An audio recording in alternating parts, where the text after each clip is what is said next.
Hello, my babes. Self-love template here. Victoria. Beard's here too. You want to come say hi? You want to say hi? Of course you can. No, come on. He's being weird. He's like over here. Come on. Come on. Alright, maybe he'll come say hi. You want to come this way? Where you going? Come here. Good boy. Oh, come here. Let's say hello to everybody. Oh, he's right here. He got groomed today, so he's looking. Look at him. He's looking so handsome. He's all brushed and adorable. So we love him, and we love his little. We love to see his little Memorial Day popsicles. Are you a cutie, Pops? Say hello. Hello, everyone. Hello, everyone on the channel. Sending you all my puppy love. Okay, so yeah, I figured I should probably do like a little channel introduction so people understand what the self-love template is all about. And basically it's just where we're going to talk about how we can go about getting to know ourselves deeper and loving all the parts of ourselves more deeply, and eradicating the parts of ourselves that cause us to look at ourselves unfavorably, or to have bad habits, or just things that get in the way of us living our best lives. So you could look at it like a glow up or something like that, but mostly it's just so that we can love ourselves more, so that we can help other people love themselves more, and it in turn enables us to love everyone in our lives more. So that's pretty much what it's all about. I had to think of a way to like work that in to each video introduction without sounding gimmicky, because that's something that I don't particularly enjoy, is when I feel like I'm being sold things, and I'm definitely not here to sell you anything whatsoever. I just want to talk about all of this stuff. Maybe down the line we'll have certain little digital products that I'm working on, but it's not like my objective is to eventually sell things. I literally just want to like talk about stuff, and I hate how it feels when sometimes you turn on someone's channel and they're giving like this whole long spiel in the beginning. That doesn't feel organic. So all of my videos I try to make extremely organic. Sorry, I'm rubbing Beard's belly because he's over here like begging for belly scratches and belly rubs. But yeah, I try to make it feel as organic as possible. Aside from the topics, those kind of come to me as to what I want to talk about, that I feel is useful to talk about, and kind of intermingling different aspects of self-love within the topic that I pick. So really it's just like the topic comes to me, and then I just want to come and talk about it with you guys. So the next topic that I want to breach is finances. I know it's kind of feels counterintuitive, or maybe like unrelated, but it is so related. So related. And looking at how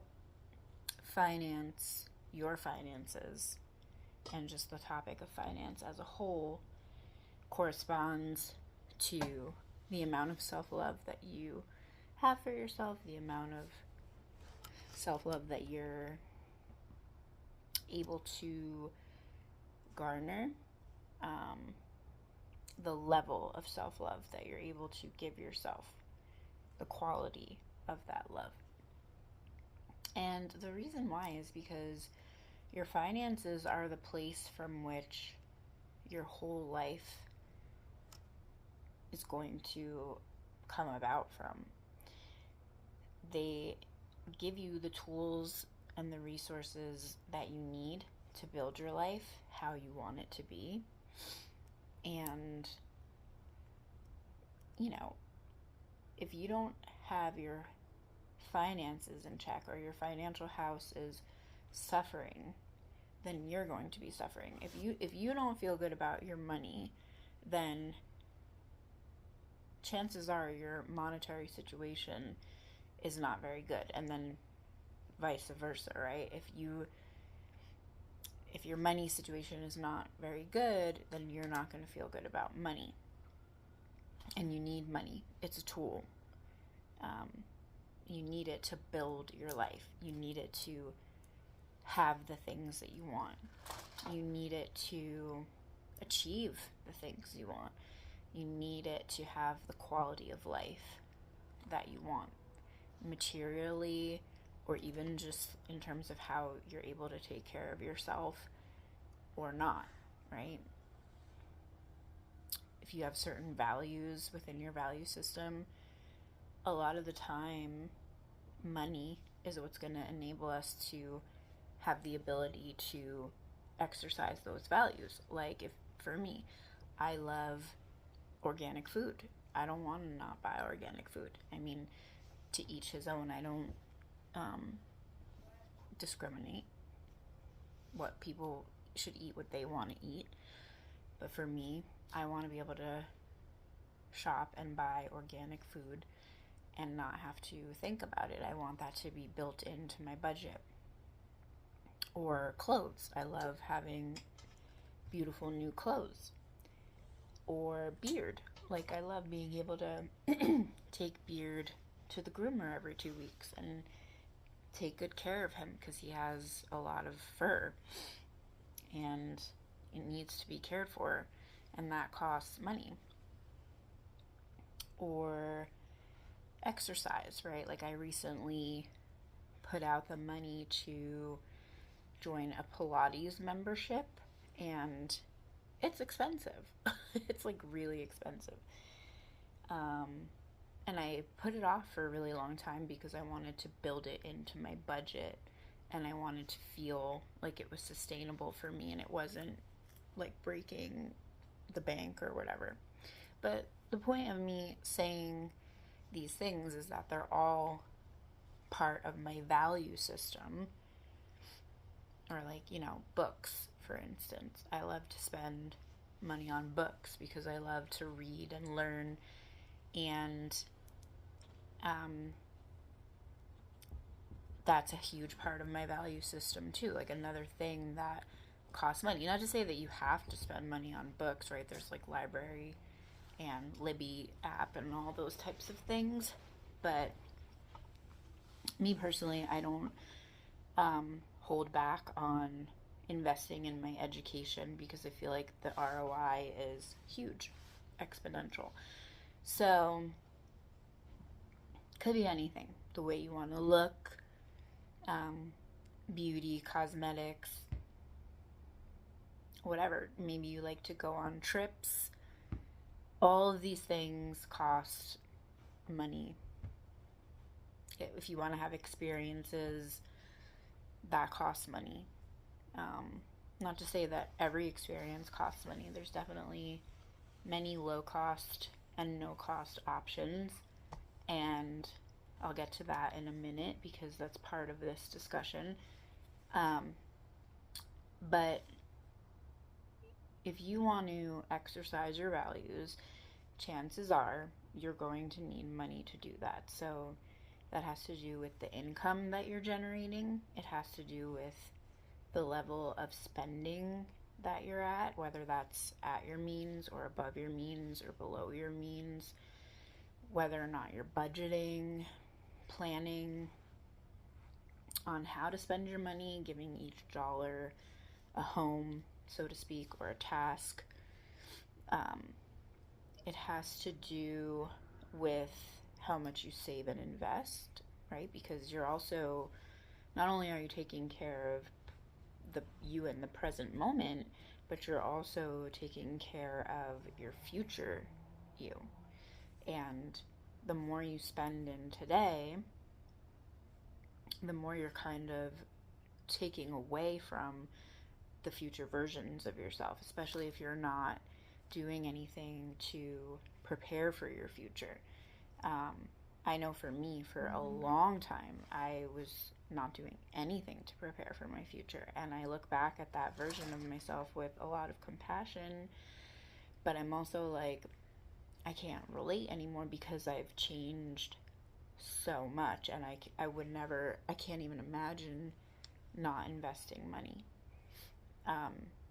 And, you know, everybody's going to be in a different place. Trust me, I have been in the place where I was investing nothing, and I felt like every penny was stretched so thin, and I was coming from a place of a lot of fear, and a lot of that fear had to do with my own sense of ineptitude, where I just felt like I couldn't handle money, or I was irresponsible with money, or I just didn't know any better with money. I wasn't educated on money. Like all these different things that were just not, you know, not true. Okay, wait, Beard's gonna. So yeah, I felt really ill-equipped when it came to money. And I've actually gone through a lot of healing with money. I spent 3 years in therapy strictly about money because I used to believe that I was going to die a bag lady. Like literally I had that script running in my head. And it's because I just wasn't thinking the right kinds of thoughts when it came to money. I had to really educate myself, and that came through me getting an inheritance from when my father passed away. And I squandered that inheritance, quite honestly. Not really, because it got me my sobriety. I had a lot of experiences with that money that enabled me to arrive at a place where I got sober from drugs and alcohol, and I've been sober for 10 years now. And May 1st was 10 years. And I just look at it like that inheritance bought me my sobriety.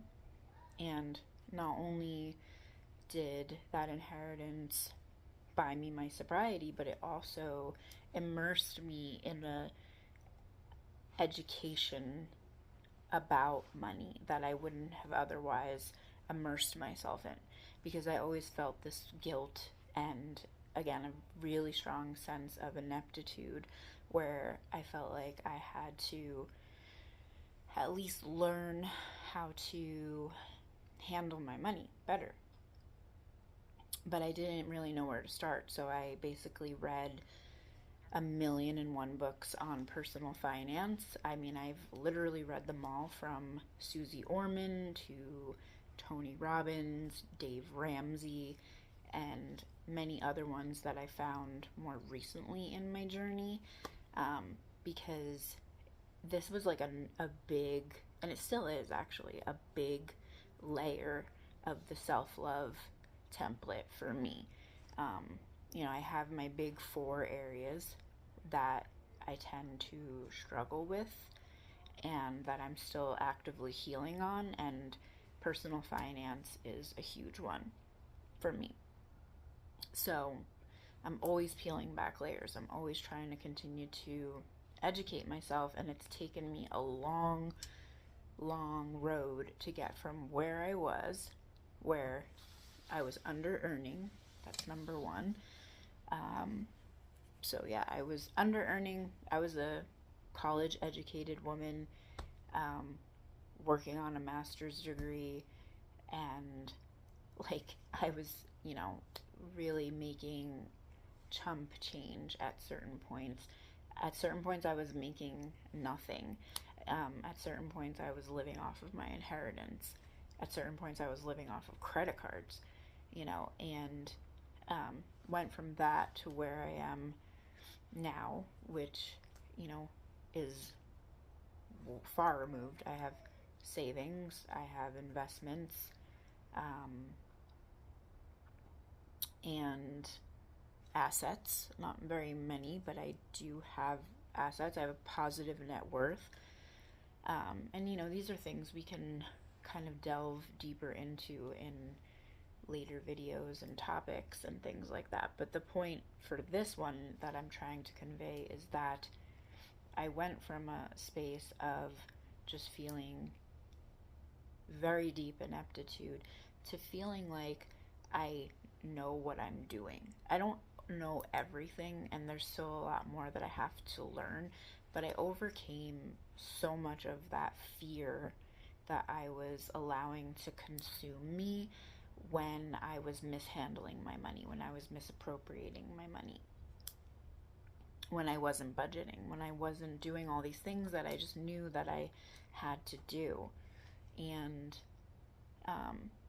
you know, full disclosure, I still have debt that I'm like this close to being 100% paid off, so that feels really good. But it's not like it's 100% perfect.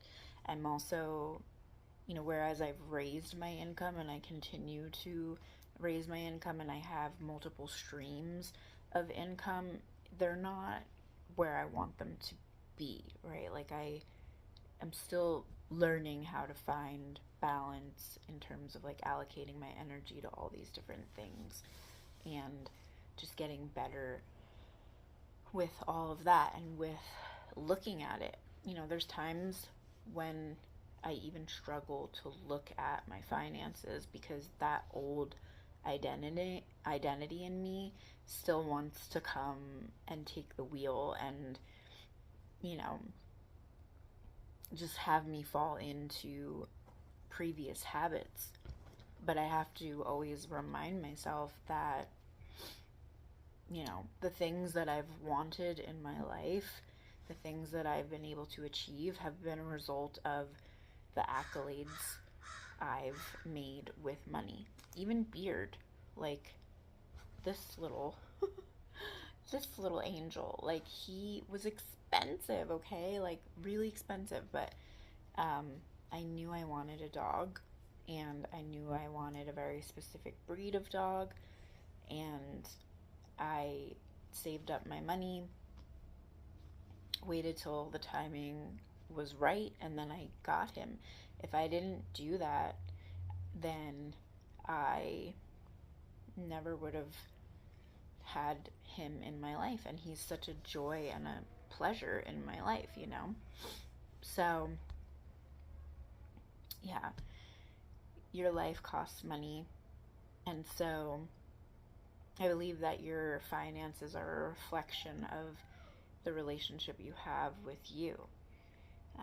If you're unwilling to look at your finances, if you're unwilling to organize your finances, get your financial house in order, if you're unable to honor your money, honor your relationship with money, you know, and then it says something about how you're abandoning yourself again, how you're not acknowledging yourself in certain ways, how you're not willing to look at yourself, you know, because it's a huge part of you. It's such a giant part of your life. It is how, again, that your values get exercised. So, another thing I was going to mention is Tony Robbins has a quote that basically it's 80% psychology and 20% mechanics when it comes to money. So basically what he's saying is that like you can know all there is to know about money, like, and how it works, and read all these books. Like I said, I read many books, especially in the beginning, but if you have all that information and you're not applying it, then it doesn't really matter. Like if you're not doing anything with it, if you're not acting on it, if you're not actually investing, saving, curtailing your spending, whatever, then it really doesn't matter. You can have all the information in the world, but if you're doing nothing with it, then you're not going to change your station in life when it comes to money. So, like for me, I was reading all these books, but it wasn't until I discovered Tiffany Alice, I believe is how you say her name. I don't know if it's Alice or Alice, but like she was the one who got me to really start like implementing things to where I was like wanting to create systems and wanting to invest and things like that. So I read both of her books, Get Good with Money and her workbook that kind of like accompanies that book. It's called Made Whole. And it's basically like you follow it and it helps you to devise systems that are going to get your money in order. And it's everything from like credit worthiness all the way to like estate planning and like everything in between. Another big one for me was reading Kate Northrup's book, which was a total fluke that I even discovered that book. Her book is called, it's like Love and Money. I think it's like Love and Money. I'll try to link it in the description box below. I'll try to link some good books down there for you guys to check out if this is something that resonates with you. But it's called Money, a Love Story. That's what it's called, Money, a Love Story. And I found that book because I was in a chat that like a bunch of people were talking about like specific person related stuff incidentally, and it came up that like a lot of people felt like their love life issues and their financial issues were like kind of part and parcel to each other. And I know for me that was like a big one, where when I was really immersed in a guy and my life with a guy, like I would just completely fall off when it came to my spending and my saving and just all of my personal finance stuff. And I really didn't like how that felt, that like I would go all in with like a guy and I would completely lose sight of what I was trying to do with my own life. And like a lot of the time I supported guys and found myself giving them large amounts of money and things like that. So yeah, it was just a situation where my personal finance was suffering every time I was like really immersed in a romantic relationship, which is obviously no bueno. But I was thinking of it from that angle of things, when really Kate Northrup's book, while it is amazing and I highly recommend anyone to read it and do all of the journaling practices in there, like they're all really great journal prompts, it wasn't about that. Like she definitely didn't struggle with something like that, but that was what, with the title, it made me think that she was writing a book like that, where I was gonna just, look at how money and love were kind of intertwined, or, where I felt deficiencies in both of these areas. Like why do I feel deficient in both of these areas? Whereas now I know that it's because of the self-love piece, right? Because if you're not valuing yourself and your own life, then you're not going to value your money. And your money is a part of your life, and it's what builds your life, and it's what enables you to have the type of life and the type of things that you want. So, I had to really start to take a look at that. And I do think her book inadvertently caused me to start to look at that. And then just other things that I was doing with regards to self-love helped me come to that epiphany.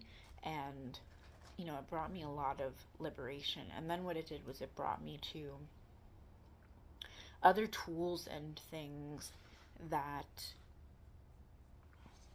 helped me to mend and heal the financial part of myself, and to just heal how I was viewing myself and my life. So I'm trying to think how I stumbled upon no spends, which was like the next kind of era that brought me to a much healthier place with money.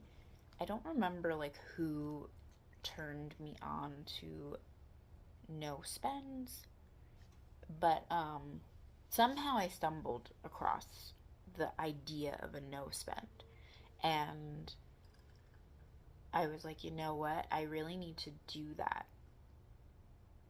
And I guess let me backtrack a little, because I had a therapist who encouraged me to pull all of my bank statements for a 12-month period, which I did.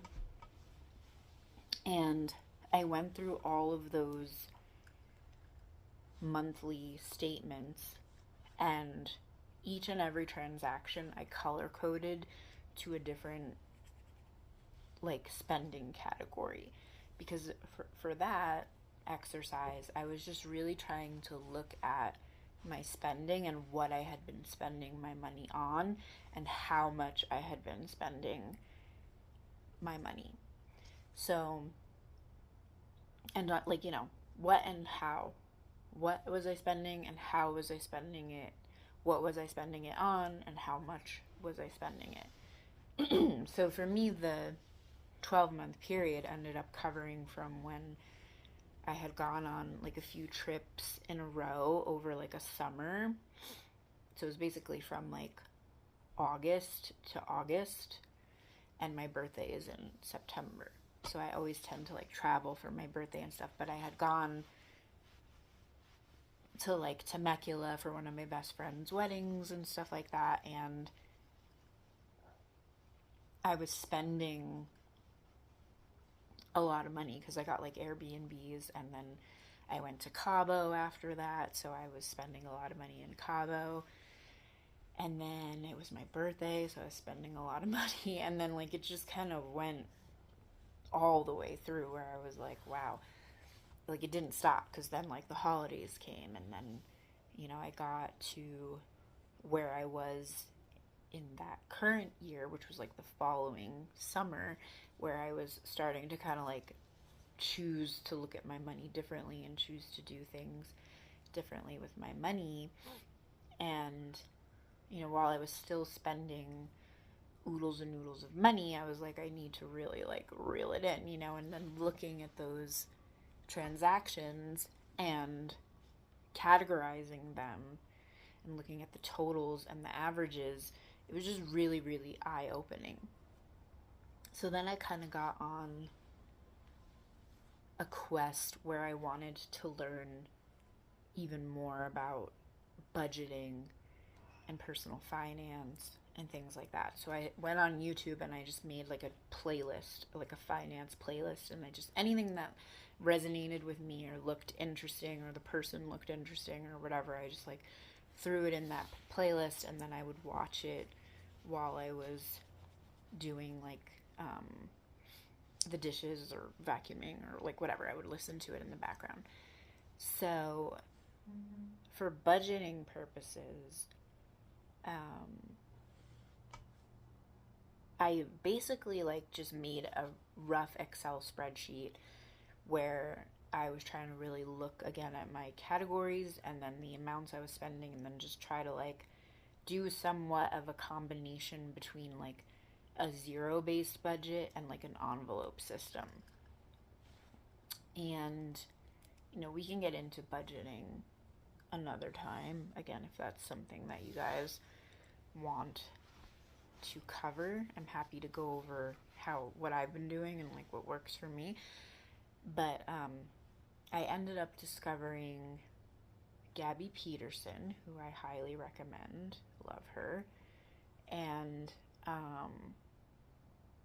I also discovered Ramit Sethi in that period. And Gabby Peterson was a big help for me in terms of investing and budgeting. And then Ramit Sethi was a huge benefit for me when it came to certain like banking products and investments. So somewhere in that mix was when I came across the idea of the no spend. And like the no spend challenge was a big eye opener for me, because I basically had to learn how to be more intentional about my spending and plan better for my spending. Because basically a no spend is when you take like a 30-day period or a week period or a weekend or even a day, just any pre-designated amount of time where you're like, okay, unless it's for my bare essentials, I'm not spending any money. So if I was going to go out with friends or something like that, like I had to build it into my plan for that month. So what I ended up doing was creating a Notion journal basically for it. And I did it with my niece. We did it together. So we had like wish lists, we had goals that we set for like why we were doing the no spend. We had journal prompts that we answered for things that we felt like were going to be hard about it, like impulsive or compulsive spending. We had will spends and won't spends, and then tracking the days of like if we were successful or if we weren't. And then like a whole bunch of reflective journal prompts at the end. And if you are interested in that Notion template, just let me know. You can comment below, because maybe I can even post it for whoever is thinking about doing one, because I really loved that workbook, and I actually come back to it every time that I do a no spend. So the bulk net effect, I guess, of doing that no spend was that I really enjoyed it. I felt like I got a lot of clarity out of it. It gave me a sense of control over my finances that I hadn't really had before. And then it basically gave me the idea that like I can plan a bunch of no spends within the year. So that way I'm being really intentional about when I'm spending money, why I'm spending money, and what I'm spending money on. So, some people will do no spend quarters or no spends for like 6 months or no spend years and stuff like that. And the people who do those, they'll talk about how it's literally like life-changing for them to do the no spends. And I know for me it's been extremely eye-opening. I mean, the longest, I think, so next month and the month after, I do have a 2-month no spend in a row that I'm planning on doing, but that's like the longest I've ever done. But, who knows? I may end up doing a way longer one in the future. You just never know. I think you just have to do whatever is like helping you, and that definitely helps me. So that's why I'm saying, like, you can have times in your life where things don't have to be all about money, but it's also like having a mindset where you feel proactive about money and you feel capable about money. Like I said, so much of my fear surrounding money had to do with this really deep feeling of ineptitude.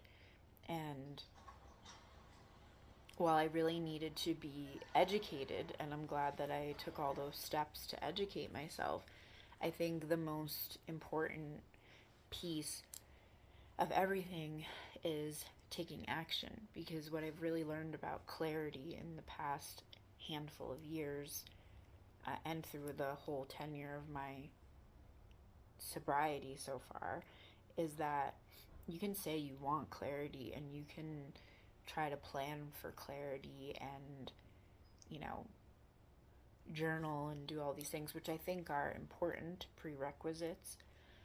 But until you're actually taking action, you don't get clarity. So it's like until you're actually embodying the version of yourself who already does these things, even if it's completely imperfectly, that's the only way you get clarity on it. So like with your finances, even if you just sit down and try to do the budget or look at your finances or print out your bank statements or just start somewhere, that's the only way that you develop clarity on your finances. That's the only way you start to become a steward of your finances or a manager of your money. And just looking at what you're paying attention to all the time. You know, when you're listening to messages that revolve around lack or the economy being shit or, you know, all of that kind of stuff. Like, versus if you're like, okay, I'm going to listen to a podcast on money, or I'm going to watch content creators who talk about how to grow and handle your money well, you know? So I think, while it may not seem like these two topics are related, they really, really are. And you have to kind of be honest with yourself about where you struggle. Like where with self-love are you deficient? And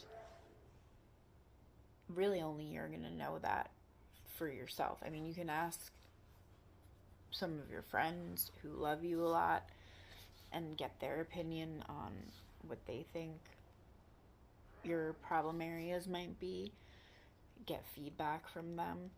But really, it's like you have to know yourself, just like we talked about in the last video. It's like knowing yourself and having the relationship with yourself and just observing yourself, looking at your habits, looking at the types of obtrusive thoughts that you have about your life and yourself, and just noting it. I mean, that's what it was for me. It was just like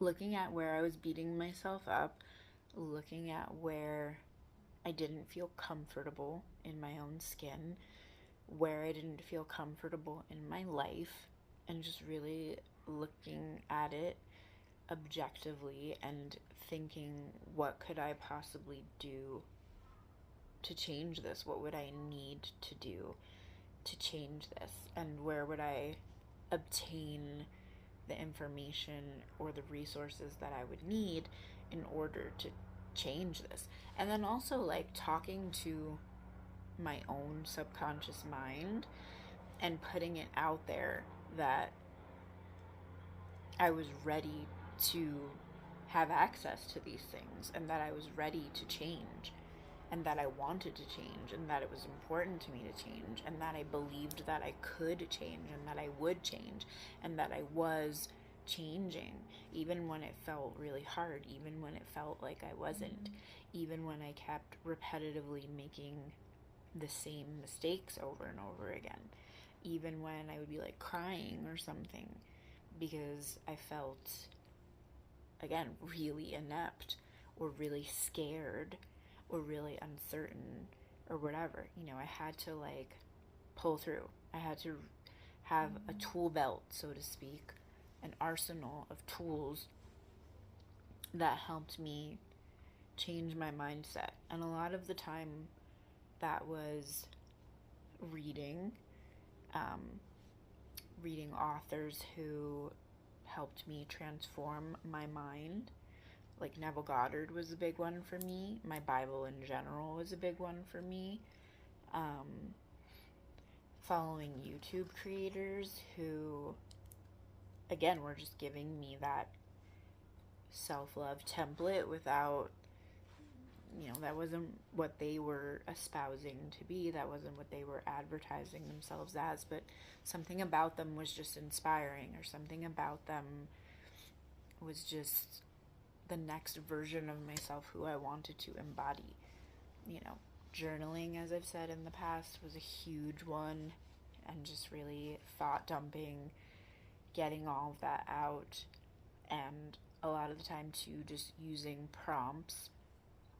I'm part of a women's writing group that has given me a lot of inspiration. That is through this creator, Roxy Safai. I can link her below too. And then just really looking and taking stock on the people who were in my life, and did I feel like they were contributing to my growth or taking away from my growth? And they say you're the sum of the 5 people who you spend the most time with. So I didn't want to keep spending my time with people who I felt like were encouraging me to do bad things, right?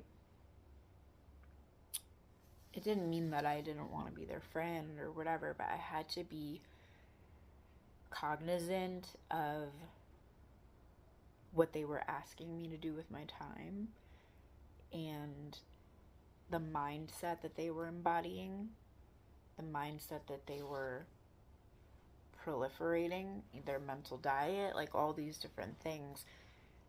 Were they in like victim mode? I didn't want to be a victim. I wanted to be a victor.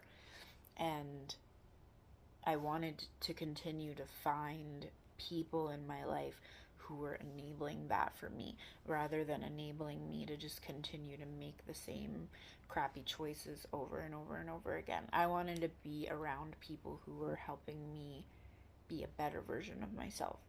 And that could be anything from just the way they thought about life to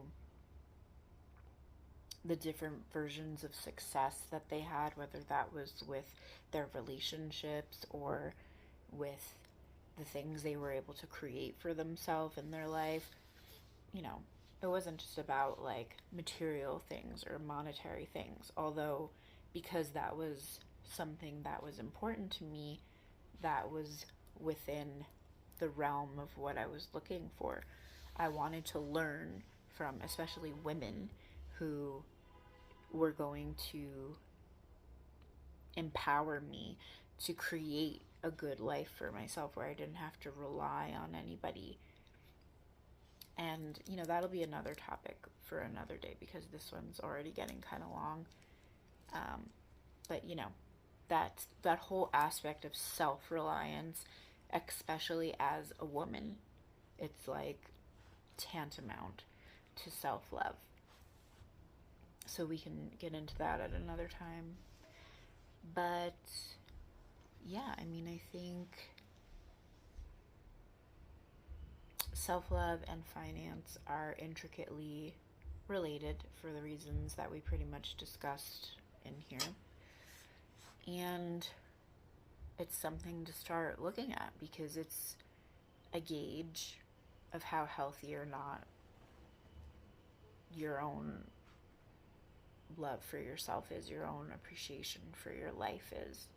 The more you love and appreciate your money as a tool, as a resource, as something that is just a part of your responsibilities, just like any other aspect of your responsibilities, you're going to open up so much more experience in your life. You're going to enrich your life in all kinds of ways that are just in line with your value system, because you'll be able to exercise your values, you'll be able to take care of yourself better, you'll be able to take care of your loved ones better. So it's definitely a foundational building block in your whole self-love journey. So again, we can get deeper into this over time, but I just wanted to start here. Again, a lot of these first few videos are topics that I know we're going to come back to in various ways, shapes, and forms, but it's just laying the starting point for the conversation or for other ideas to germinate and flow, that we can talk about all these different kinds of things. So if you want to talk about anything specifically, go ahead and comment down below.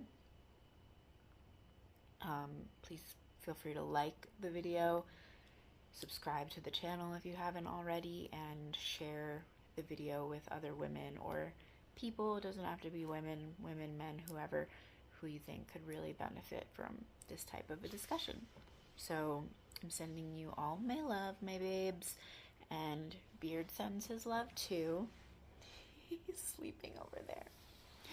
But yeah, we love you so much, and can't wait to be back again for the next discussion. Take care. Bye.